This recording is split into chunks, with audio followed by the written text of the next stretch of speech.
అక్షలిపికి నమస్కారం. కవిత శీర్షిక నిషీధిలో ఉన్న నువ్వు. నిషీధిలో ఉన్న నువ్వు ఎక్కడికి నీ నడక. దిగులుపడి నిన్ను నువ్వే నిరాశపరుచుకోకు. నీ నీడని చూసి భయపడి నువ్వు నీ అడుగులు ఎక్కడికి వేస్తున్నావో నీకే అర్థం కాని నిషీధిలో ఉన్నావు.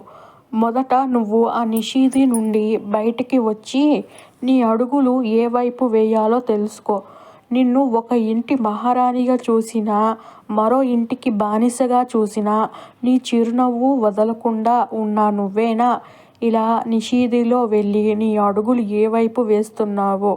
నువ్వు మెలకువతోనే నీ అడుగులు ప్రయాణం మొదలుపెట్టావా, లేక ఎవరి నిజస్వరూపం తెలిసి అవాక్కయ్యావో నీకే తెలియని ఈ అడుగుల ప్రయాణం ఎటువైపు నువ్వేనా తెలుసుకో. అప్పుడే నువ్వు తెలుసుకుంటావు ఆ మార్గం సరైనది అవునో కాదో.